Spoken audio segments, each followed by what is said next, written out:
नमस्कार दोस्तों, मैं हूं मुजफ्फरपुर जिला के अंतर्गत पारू गांव में पारू प्रखंड के अंतर्गत लालू छपरा गांव में। यहां पर जैसा कि आपको हम जानकारी दे दें कि एक दलित जाति जो खास करके रविदास जाति की एक 9वीं की छात्रा थी, जिस छात्रा के साथ जो दुर्दांत घटना घटी है उसको गैंगरेप करते हुए और उसके जिस्म पर चाकू का वार करते हुए उसके प्राइवेट पार्ट में जिस प्रकार से कुकृत्य किया गया है, इसको शब्दों में बयां करने में मुझे खुद ही शर्मिंदगी का एहसास हो रहा है। इसमें भूमिका को हम देखना चाहेंगे कि यहाँ पर बहुत सारे नेता लोग भी आ रहे हैं जो अपनी अपनी नेतागिरी कर रहे हैं, अपने अपने पार्टी को चमका करके और बस जा रहे हैं। उनको मतलब सिर्फ इतना है कि मीडिया में वो भी आ जाएं और खाना पूर्ति हो जाए कि नहीं फला नेताजी भी इस घटना में गए थे। इसी बीच हमारे बीच में जो शख्स बैठे हुए हैं, इनका नाम है ये नाम बताइए आप थोड़ा अपना। मेरा नाम वकील कुमार बादल है। हाँ, वकील कुमार बादल है। बादल जब नाम आता है तो आप समझ सकते हैं कि बादल का कोई सराउंडिंग लिमिटेशन नहीं होता है। और खास करके नीजा जो बिहार में नेशनल इंडिपेंडेंट जर्नलिस्ट एसोसिएशन है, उसका ये उपाध्यक्ष है। क्या मैं सही कह रहा हूँ? जी जी बिल्कुल। आप एक बात बताइए कि यहाँ पर इतनी बड़ी घटना घट गई है, आपका एसोसिएशन और आपके पत्रकार क्या कर रहे हैं? सर, मेरा एसोसिएशन नीजा पटना में उन तमाम जो मंत्री विधायक जो उस समाज से आते हैं, जो अपने आप को कहते हैं कि बहुजन समाज के हम नेतृत्व कर रहे हैं, उन तमाम लोगों से हमारी जवाब सवाल किया जा रहा है। बस सवाल में जवाब देने के उस लायक लोग नहीं है, क्योंकि उन लोगों को तलबे चाटने की आदत है, उन लोगों को दलाली करने की आदत है। आप ये बात किनकी कर रहे हैं? मैं कह रहा हूं कि अभी मैंने परसों की बात बता, निजा एसोसिएशन के साथ में हम लोगों ने SC/ST कल्याण मंत्री जो बिहार में है, जनक चमार से हमने जाके सवाल किया कि बिहार में लगातार दलितों पर अत्याचार शोषण हो रहा है, हर रोज बहन बेटियों की इज्जत सरेआम लूटी जाती है, और लोग कह रहे हैं कि हम सरकार की तरफ से ये योजना है, ये योजना है। आप योजना बना के बहन बेटियों की इज्जत आप लुटवा रहे हैं, आप इसके ऊपर क्या कर रहे हैं? तो जनक चमार मंत्री का साफ तौर पे कहना है कि हम चमार के यानी कि चमार दलित समाज के वोट से हम मंत्री नहीं बने, हमें भाजपा ने मंत्री बनाया है। अब बताइए, ये उन सारे दलितों का वोट बैंक लेके उनके नेतृत्व करके वो विधायक सांसद बन गए और कह रहे हैं कि हमको भाजपा के मंत्री ने बनाया। ये बताइए, ये हमें समाज कल्याण का पाठ पढ़ाना है? बादल जी, आपके कहने का मतलब है कि मंत्री होने के बावजूद भी उनको संवैधानिक और असंवैधानिक समझ में नहीं पता, जानकारी नहीं पता। ये तो बात सवाल इस बात का है कि क्या जिसको वोट मिलेगा, जो वोट आपको करेगा उसी के लिए आप ये काम करेंगे? जो वोट नहीं देगा वो आपका पब्लिक नहीं है, नहीं करेगा। ये समाज को अब समझना होगा कि ऐसे ऐसे दलाल लोगों को आप वोट क्यों देते हैं। हाँ। ये बात आपको समझना होगा। दलाल जनक चमार को बोल, अरे भाई, दलाल ने तो सत्ता की दलाली है, बहन बेटियों की इज्जत आबरू नोचवा के ये दलाली ना कर रहे हैं। ये क्यों ऐसे कर रहे हैं कि भाजपा ने हमको मंत्री बनाया? अरे मंत्री बनाया तो हम संवैधानिक पदों पर है, जिस संविधान की बाबा साहब रचना किए, और बाबा साहब ने संविधान में सारी चीजों को निहित किया, और बाबा साहब ने संविधान लिखने के लिए उनके पास कई कठिनाइयां चली। बाबा साहब ने कितने दर्द पीड़ा झेला, लाठी खाई, पानी तक उनको पीने का अधिकार नहीं दिया, पढ़ने के लिए उनको अधिकार नहीं दिया। वो सारे दर्द यातनाएं झेलते हुए उन्होंने संविधान लिखा, और संविधान को साक्षी मान के तो आप उस मंत्री पद पे बैठे हैं। तो ये मंत्री पद में बैठते हुए आपको जो विभाग मिला है, समाज कल्याण विभाग मिला है, आप उस विभाग से अपने समाज के कल्याण कितने लोग किया? बहुत अच्छा सवाल किया, लेकिन आपसे हम सवाल करना चाहते हैं। क्या नीजा के उपाध्यक्ष हैं, तो आपने उनसे कहाँ जाकर के? हमने सारे लोगों से सवाल किया, ट्विटर पे, फेसबुक पे सारे लोग सवाल किया। आज ये है निजा एसोसिएशन का पावर कि नेता प्रतिपक्ष तेजस्वी यादव ने भी उस मामले में ट्वीट किया, लेकिन नेता प्रतिपक्ष तेजस्वी यादव की इतनी हैसियत नहीं, इतनी हिम्मत नहीं कि वो अपने समाज के, अपने यादव समाज के जो लोग हैं, घटनाएं किया, उनकी नाम ले सके, क्योंकि उनको पता है वो सिर्फ कहेंगे कि दलितों का आवाज दिया लालू प्रसाद यादव ने, दलितों का आवाज दिया तेजस्वी यादव ने। लेकिन ये जो तमाम सारी घटनाएं जो घट रही है, अब बीच चौराहे पर जलमाशा लगा के और एक मंच लगा, क्यों नहीं कहते कि दलित हमारा भाई है? जब इसका खून बहेगा तो बराबर खून हम बहाएंगे। ये बात क्यों नहीं कहते तेजस्वी यादव?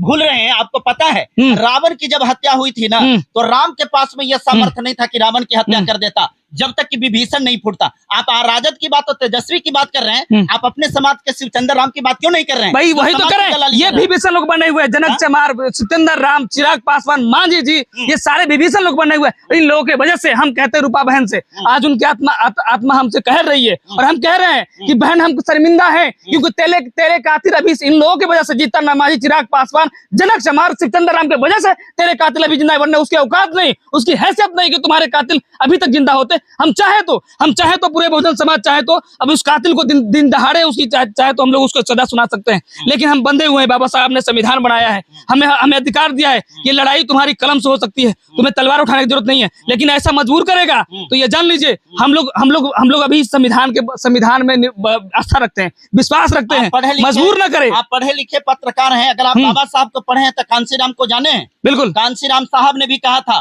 कि अगर बैलेट से काम नहीं होता तो बुलेट का भी सहारा चलेगा भाई, अगर कोई चलेगा, हम तो कह रहे हैं चलेगा। अगर इतनी मजबूर करोगे, लगातार बिहार में दलितों का जो हनन हो रहा है, दलितों के बहन बेटों की इज्जत आबरू सरेआम लूट ले गई। अभी देख लीजिए यही मुजफ्फरपुर की घटना, उसके चेहरे पे पेशाब किया गया। अब बताइए आजादी का 77 साल हो गए, और इन पढ़े लिखे बाबा साहब ने कहा, बाबा साहब ने इन लोगों के जो जीतन राम मांझी, चिराग पासवान, जनक चमार, शिवचंद्र राम जैसे मंत्री है, जो इन लोगों की वजह से बाबा साहब ने कल्पना किया था कि हमें पढ़े लिखे लोगों ने धोखा दिया। आज यही लोग धोखा दे रहे हैं, मंत्री बनके, विधायक बनके, सांसद बनके, क्योंकि इन लोगों को सदन में आवाज उठाने के लिए जगह मिली है, लेकिन इन लोगों को दलाली करना है, चाटना है सत्ता की। दलाली अरे भाई साहब, हम जैसे बहुजन पत्रकारों के क्या होगा दलाली हम लोग करेंगे? बता देते हैं, बताइए ना। तो आप लोग भी कर रहे हैं क्या? आज जो यहाँ पर 25 को पत्रकार माइक लेकर के आए हैं, क्या ये बतिया को जाके चिराग पासवान के पास में पूछे? अरे चिराग पासवान बोलिए, मांझी से जाकर के पूछे, शिवचंद्र राम से पूछे।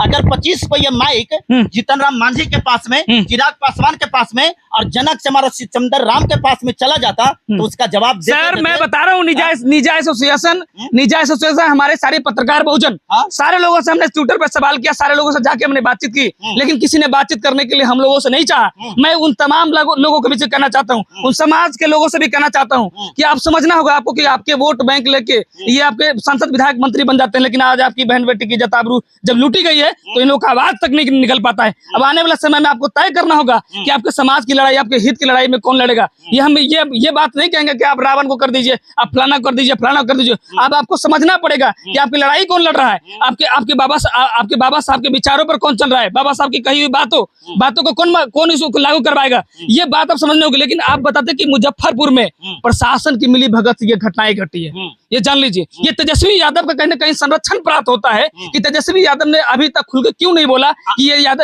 ये जो घटना करने वाले यादव जाति के लोग हैं, ये हमारे लोग हैं और हमारे लोगों पर घटना हुई है। ये बात तेजस्वी यादव की जुबान से क्यों अभी तक नहीं निकल पाया? मतलब तो स्पष्ट होता है कि कुर्मी जाति के नीतीश कुमार हैं और कोई कुर्मी की हत्या होगा, मतलब नीतीश कुमार दोषी है। अरे भाई साहब, तो नीतीश कुमार क्यों नहीं अपने जाति को बताते हैं कि हमारे लोग ये बात क्यों कहते हैं कि हम SC ST OBC 85%, मतलब समझ रहे हैं ना, समझ रहे हैं ना, ये नहीं समझ रहे हैं। अब तो लोग 10% कर रहे हैं, 85% मतलब समझ रहे हैं ना कि SC ST OBC माइनॉरिटी की सब लोगों में 85% है, लेकिन 85% में ही 85% के लोगों के ऊपर उनकी बहन बेटों की इज्जत आबरू लूटी जाती है, जिसका शिकार सिर्फ दलित होता है। और दलित में सिर्फ चमार, मांझी, पासवान क्यों होता है? ये एक बड़ा सवाल है। ये सवाल में क्यों मांझी जी नहीं बोलते, ये तेजस्वी यादव क्यों नहीं बोलते, चिराग पासवान क्यों नहीं बोलते? लेकिन बात यहाँ है, इन लोगों को दलाली करने की आदत पड़ गई है, इनको चाटने की आदत पड़ गई है। ये बात समझिए, ये सत्ता के चाटने वाले लोग हैं, ये सरकार के चाटने वाले लोग हैं, ये नहीं बोल समाज से मतलब है। जब इनको वोट चाहिए तब समाज के बारे में बोलेंगे, और समाज अब देख लीजिए ना, यहाँ पे आएंगे बहुत सारे विधायक, सांसद, मंत्री आएंगे, मिलेंगे, लेकिन उस परिवार का भी किसी में हैसियत है, किसी में हिम्मत है कि उसके घर में अभी तक गिरफ्तारी नहीं उसकी हो पाई, उसके घर में कुर्की जब्ती करवा सके, उनके घर को तहस नहस अभी तोड़ देना चाहिए। ये बात अभी देख लीजिए, योगी आदित्यनाथ यहाँ पे जो भी घटनाएं घट रही है, लेकिन उन्होंने तत्काल अभी जो है उसके घर को तोड़वाने का प्रयास किया, क्योंकि बहन बेटी किसी दलित का नहीं होता है। आज यहाँ पे घटना घटी है, दलित हो जाता है, बहन बेटी किसी के दलित होती है क्या? उसके घर में बेटी नहीं है, उसके घर में बहन नहीं है। तेजस्वी यादव के बारे में बोल रहे हैं, नीतीश कुमार के बारे में क्यों नहीं बोल रहे? नीतीश कुमार, अरे नीतीश कुमार जिनको परिवार हो उसी को दर्द होता है ना, इन लोगों को कोई दर्द नहीं है, इन लोगों को सिर्फ दलित का वोट चाहिए, इनको कोई मतलब नहीं है समाज से। नीतीश कुमार को लड़की नहीं, इसलिए कोई नहीं है भाई, इन लोगों को कोई नहीं है, निठल्ले लोग हैं ये लोग, निठल्ले लोग हैं। मैं तो कहता हूँ बाल बच्चा नहीं है भाई साहब, तो देखिए जो भी कानूनी कार्रवाई होनी चाहिए उन्होंने किया कि बेटी किसी की समाज की नहीं होती, ये सारे समाज की होती है, बेटी बेटी होती है। और उसके साथ में दरिंदगी की गई तो उसके साथ में वही किया जाएगा सुलूक जो उन्होंने किया, उससे कतई सुलूक। अगर ये बात अगर आज उसकी घर तोड़ी जाती है, अभी तो जो दरिंदे है उसकी गिरफ्तारी सही मायने में नहीं, प्रशासन से तो गिरफ्तारी नहीं होगी। अच्छा बताइए, एक बात बताइए, यहाँ का प्रशासन तो सीधा सीधी इस घटने से इनकार कर रहा है। उसने कहा कि शरीर पर किसी प्रकार का कोई जख्म नहीं है, जबकि चाकू से गोद करके हत्या किया गया है, उसकी तस्वीरें भी हैं। इस प्रकार की प्रशासन के बारे में आप क्या कहना चाहेंगे? प्रशासन बिहार में सिर्फ सुशासन की सरकार कही गई है, लॉ एंड ऑर्डर की बात कही गई, लेकिन लॉ एंड ऑर्डर उसके ऊपर लागू होता है। आज मुकेश सहनी की बाप का हत्या हो गया, उसमें सारे मंत्री चल गए, बिहार सरकार के सारे लोग चले गए, तेजस्वी यादव चले गए, लालू प्रसाद यादव चले गए, सारे लोग चले। लेकिन यहाँ पे दलित की बेटी के साथ में हैवानियत किया गया है, यहाँ लोग नहीं जाएंगे, यहाँ उनकी कोई जरूरत नहीं है, क्योंकि वहाँ पे यहाँ पे नेता प्रतिपक्ष जो भी है उनके जाति के लोग हैं। ये बात तेजस्वी यादव अपने ट्विटर हैंडल से, अपने जुबान से क्यों नहीं बोले? ये बात अब समझना होगा। इन लोग जो घटनाएं घट रही है बिहार मेट्रो सिटी के मामले में, बता दूं साहब, मेट्रो सिटी के मामले में सबसे ज्यादा अगर दलितों पर अत्याचार शोषण हुआ है, और उसमें एफआईआर जो लिस्टें हैं वो यादव समाज की बात मैं बता रहा हूँ आपको। यादव समाज के कई ज्यादा जो है लिस्ट है यादव समाज से। ये बात तेजस्वी यादव क्यों नहीं अपने मन से कहता कि जब दलितों का खून बहेगा, दलितों का पसीना बहे तो हम बराबर पसीना खून बहाएंगे? ये बात तेजस्वी यादव क्यों नहीं कहते? तेजस्वी यादव को वोट लेना है तो कोई इस बात को कहेंगे? अरे भाई साहब, यही तो कर रहे हैं कि वोट नोट, ये बात आप समझ लीजिए कि दलितों को सोचना पड़ेगा, उन समाज को सोचना पड़ेगा कि आपकी बहन बेटी की इज्जत आबरू की जो है रक्षा कौन कर रहा है, उसके बारे में आप बताइए कि इस प्रकार की घटना न घटे, इसके लिए आपके पास में क्या विकल्प है? कह रहा हूं कि अगर सरकार ये बात कह दे कि हम प्रशासन फेल है और प्रशासन आपको सुरक्षा देने में नाकाम है, तो ये बात आपको कह देते हैं। समय से जब बाबू जगजीवन राम ने कहा था कि सारे दलित बस्तियों में हथियार बंटवा दो, हथियार जब बंटवा देगा, ये बात समझ लीजिए, प्रशासन के पास हथियार है तो भाई हम लोगों के पास में हमारी जब बहन बेटी सुरक्षित नहीं तो हमें हथियार उठाने की जरूरत है कि नहीं है? हथियार उठाएंगे तो बिल्कुल उठाना चाहिए। आबादी क्या है? आबादी से भाई आबादी इतनी बड़ी है कि हम 85% के लोग हैं। अब समझ लीजिए 85% में तो आप उसको काउंट कर रहे हैं। हम क्या करें? हम तो कह रहे हैं अभी दलितों को दे देना, दलितों को राइफल दे दे। जब अगर मानवता इतनी शर्मसार होगी, राइफल ही बट जाएगी तो फिर लोकतंत्र का मतलब क्या रह जाएगा? लोकतंत्र को लागू करवाने वाले संसद कहा ना, किसी ने कहा, हमारे महापुरुषों ने कहा था कि जब संसद दोबारा हो जाए तो सड़कें जब सुनसान हो जाए, संसद दोबारा हो जाता है। ये बात कही ना हमारे पुरुषों ने।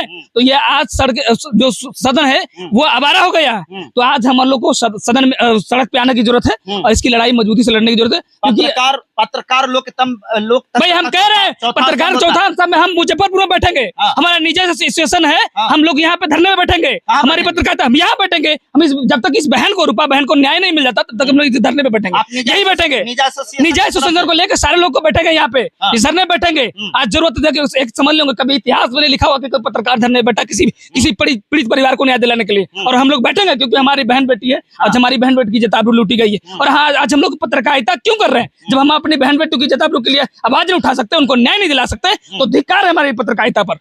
सुरक्षा की आप बात कर रहे हैं, सुरक्षा के लिए देखिए प्रशासन को भेजा है, प्रशासन भेजा है भाई ये फॉर्मेलिटी निभाने के लिए, दिखलाइए फॉर्मेलिटी निभाने के लिए 3 को चौकीदार को भेज दिए। मतलब इन लोगों की ड्यूटी लगा दी गई है, इन लोगों का कोई मतलब नहीं है। ये यहाँ जो अधिकारी हैं उनकी लापरवाही है, तो वो क्या कर रहे हैं? तो सुरक्षा के लिए क्या एसपी भेज देते भाई? चौकीदार को भेजा, 3 को गार्ड यहाँ भेज दिए। बात अभी जो इनकी सुरक्षा देनी चाहिए वो सही मायने में कोई कार्रवाई होनी चाहिए, ये नहीं हो पाई। सुरक्षा देने से क्या हो जाएगा? सुरक्षा देने से जो कार्रवाई होनी चाहिए, कार्रवाई अधिकारी करेंगे ना, ये कांस्टेबल है, ये क्या करेंगे सर?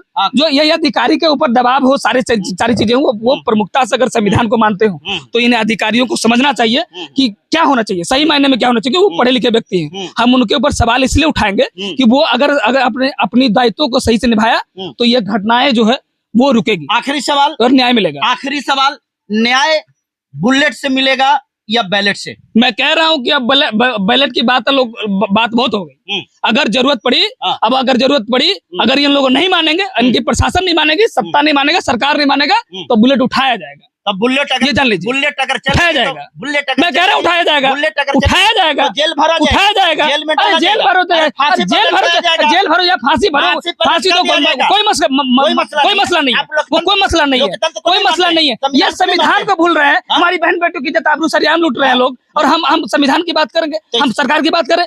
हम संविधान को मानते हैं, हम संविधान को मानते हैं, न्यायालय पे भरोसा है, लेकिन न्यायालय अगर दरिंदगी किया, न्यायालय ने अगर किसी तरह से अनदेखी करने का प्रयास किया, तो बैलेट की जगह हम बुलेट उठाएंगे और ये जवाब जो है उन लोगों को देना पड़ेगा। ये हम फिर सवाल नहीं करेंगे, सिर्फ जवाब लेंगे। ये जान बहुत बहुत धन्यवाद। आप देख रहे थे, ये निजा एसोसिएशन के उपाध्यक्ष वकील कुमार बादल थे, जिनका कहना है कि अगर न्याय यहाँ नहीं मिलेगा तो हम अपने एसोसिएशन के तरफ से इतिहास में सबसे पहली घटना होगी कि पत्रकार एसोसिएशन यहाँ पर आकर के धरना देगा, प्रदर्शन करेगा, और तब तक प्रदर्शन होगा, धरना दिया जाएगा जब तक इस दरिंदों को फांसी पर नहीं लटका दिया जाएगा। और इनका यह भी मानना है कि अगर सरकार असफल है, निष्फल है, सरकार अगर नाकामयाब अपने आप को साबित कर रही है कि हम इसको सुरक्षा देने में नाकामयाब हैं, हम फेल हैं, तो कह दे हम उसकी सुरक्षा करने की जिम्मा लेते हैं। बस कुछ नहीं, बैलेट नहीं, अब बुलेट की राजनीति शुरू होगा, और अब जितनी भी गोलियां चलनी होगी,